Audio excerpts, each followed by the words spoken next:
എനിക്ക് തെളിയിക്കാൻ പറ്റുന്ന നാം വിശ്വസിക്കുന്നില്ലേ? അഥവാ എനിക്ക് പറയുന്നത് എല്ലാം ശരിയാണ്. വിശ്വാസം എന്ന് പറയുന്നത് ഒരു വിദ്യയാണ്. ഒരുപാട് ചിന്തിക്കുന്ന കാര്യമാണ്. അങ്ങനെ ചിന്തിക്കുമ്പോൾ ഏറ്റവും വലിയ ഒരു ശുദ്ധ മണ്ഡലമാണ് ക്രിസ്തുവിന്റെ ഉയർത്ത് നമ്മൾ മുന്നിലേക്ക്.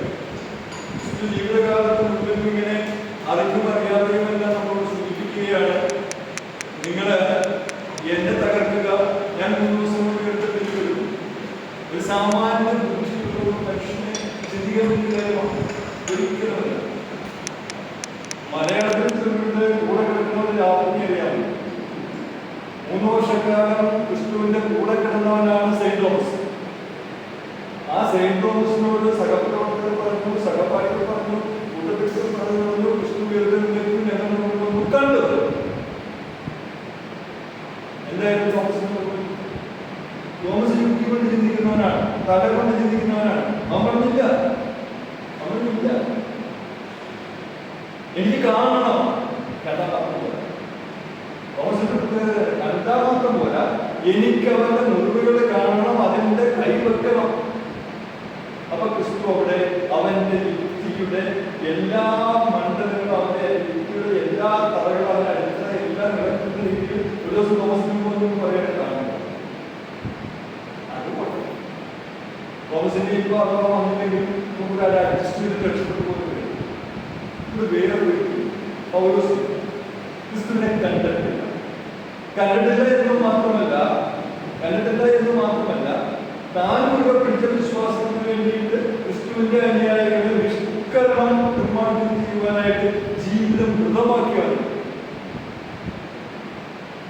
ആദ്യത്തെ രക്തസാക്ഷിയായ എസ്തഫാനോസിനെ കല്ലെറിഞ്ഞു കൊല്ലുമ്പോൾ ആ മരണം സാക്ഷ്യപ്പെടുത്തിയത് സൈന്യാധിപതി എന്ന നിലയിൽ സാവൂളായിരുന്നു. ഈ പൗലോസ് പിന്നീട് പറഞ്ഞ പൗലോസ് എവിടെയാണ് പിന്നീട് എന്താണ് നടന്നത്? ഇതേ പൗലോസ് പത്രോസിനെ പോലെ പ്രസംഗിക്കുകയാണ്, ഞാൻ പഠിപ്പിക്കുന്ന പഠിപ്പിക്കലുകൾ ക്രിസ്തുവിന്റെ ഉദ്ധാനത്തെ മാത്രം ബേസ് ചെയ്താണ് പറയുന്നത്. അവൻ മരിച്ചവരിൽ നിന്ന് ഉയർത്തെഴുന്നേറ്റില്ലായിരുന്നു എങ്കിൽ എന്റെ വിശ്വാസം പഠിപ്പിക്കുന്നത്. അപ്പൊ ക്രിസ്തുവിന്റെ കൂടെ ഉണ്ടായിരുന്ന വ്യക്തിയല്ല, ക്രിസ്തുവിനെ എടുത്തുകൊണ്ടിരുന്ന വ്യക്തി വിശ്വാസത്തിലേക്ക് വരുന്ന സ്ഥാനം. അപ്പൊ ഇവിടെ വളരെ പ്രശസ്തനായ ശാസ്ത്രജ്ഞനാകുന്ന ഐസക്കിനെ കാണുവാനായിട്ട് നമ്മൾ പാഠപുസ്തകങ്ങൾ വായിച്ചു. അതെ, ഐസക്കിനെ കാണുവാനായിട്ട് കുട്ടികൾ വന്നപ്പോൾ ഐസക്കിനെ അകത്ത് കൊണ്ടു ചെല്ലുകയാണ്, അല്ലെങ്കിൽ പ്രാർത്ഥിക്കുകയാണ്. കുട്ടികൾക്കൊരു രസമുണ്ട്, കുട്ടികൾക്കൊരു കുസൃതി തോന്നി. അവർ ബോർഡിൽ എഴുതിയിട്ടു, ഗോഡ് ഈസ് നോ പേര്, ദൈവം ഇല്ല, കണ്ടിട്ടില്ല. എങ്ങനെയാണ് നമ്മൾ കുട്ടികളോട് ചിന്തിക്കുമ്പോൾ എങ്ങനെയാണ് ദൈവത്തെ രോഗം ചെയ്യുന്നത്? ദൈവത്തെ കാണാൻ പറ്റണം, ദൈവത്തെ കേൾക്കാൻ പറ്റണം, ദൈവത്തെ തൊടാൻ പറ്റണം. ശാസ്ത്രജ്ഞന്മാർ പറയുമ്പോൾ നമുക്ക് കാണാനും കേൾക്കാനും അനുഭവിക്കാനും കാര്യങ്ങൾ വെച്ച്. പക്ഷേ ഐസ്ക്രീം വന്നിട്ട് ഇത് വായിച്ചു, ഒന്ന് ഊഴിച്ചിരിച്ചു, എന്നിട്ട് പുള്ളി ഹസ്ബൻഡിൽ ഒരു ചെറിയ വ്യത്യാസം വന്നപ്പോഴത്തേക്ക് പോലീസ് നമുക്ക് ഇതറിയാം. നമ്മൾ നോക്കാം, സഹിതമായി ശരിയുള്ളൂ. യുക്തിയെല്ലാം തെറ്റല്ല, ശാസ്ത്രജ്ഞന്മാരുടെ കണ്ടുപിടുത്തമെല്ലാം തെറ്റല്ല. പക്ഷേ ഞാനൊരു കാര്യം ചോദിക്കുന്നത്, പണ്ടത്തെ കാലത്ത് എൻ്റെ ചെറുപ്പകാലത്ത് ബൈബിളിൽ എഴുതി വെച്ചിട്ടുണ്ട്, നിങ്ങളുടെ എല്ലാവരുടെയും പേരുകൾ എൻ്റെ ഉള്ളങ്കയിൽ രേഖപ്പെടുത്തി വെച്ചിട്ടുണ്ട്. എല്ലാവരുടെയും പേരുകൾ എൻ്റെ ഉള്ളങ്കയിൽ രേഖപ്പെടുത്തിയിട്ട് ബൈബിൾ പത്രമാണ്. അന്നത്തെ കാലത്ത് എനിക്ക് വിശ്വസിക്കും പറ്റത്തില്ല, എന്ത് ഓടത്തരമുണ്ട്.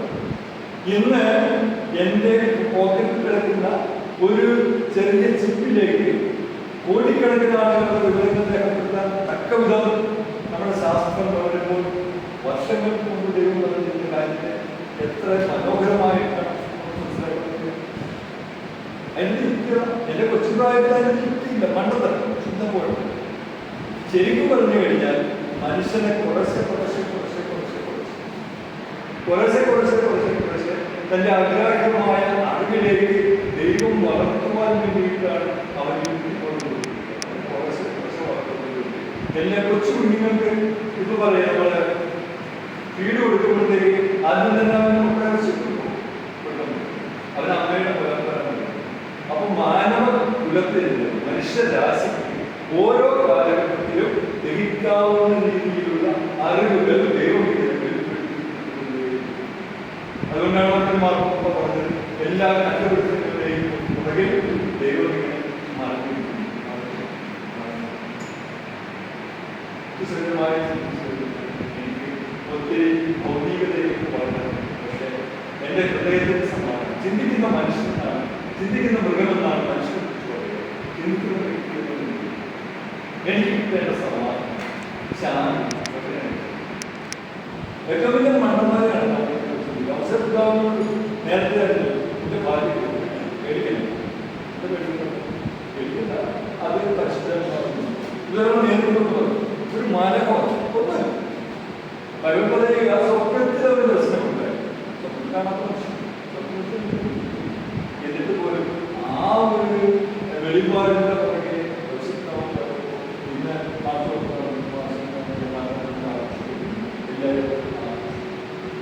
ക്രിസ്തു ദൈവമാണെന്ന് ഞാൻ വിശ്വസിക്കുമ്പോൾ, ദൈവമാണെന്ന് ഞാൻ വിശ്വസിക്കുമ്പോൾ അതിന്റെ ഏറ്റവും വലിയ സാക്ഷികളാണ് ഏറ്റവും വലിയ അവിശ്വാസികളാണ്.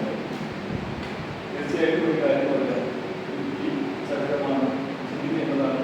ഇത് നമുക്ക് വളർച്ച നൽകുന്നു. പക്ഷേ ഈ യുക്തിസഹജമായി ചിന്തിക്കുവാനുള്ള കാര്യങ്ങൾ എനിക്ക് ചെയ്തിട്ടുണ്ടെന്നാണ്. അപ്പൊ എന്റെ യുക്തിബോധം വളർത്തുവാൻ, എന്റെ അറിവ് വർദ്ധിപ്പിക്കുവാൻ, എന്റെ ജീവിതം സമാധാനമാകുവാനായിട്ട്, എന്റെ ജീവിതം ശരിയായ ലക്ഷ്യത്തിലേക്ക് നയിക്കുവാനായിട്ട് ഒരൊറ്റ കാര്യമേ ഉള്ളൂ.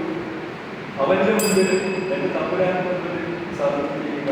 അവന്റെ മുമ്പിൽ സമർപ്പിച്ച ശേഷം ഞാൻ അറിവിലേക്ക് എനിക്ക് പകർന്നു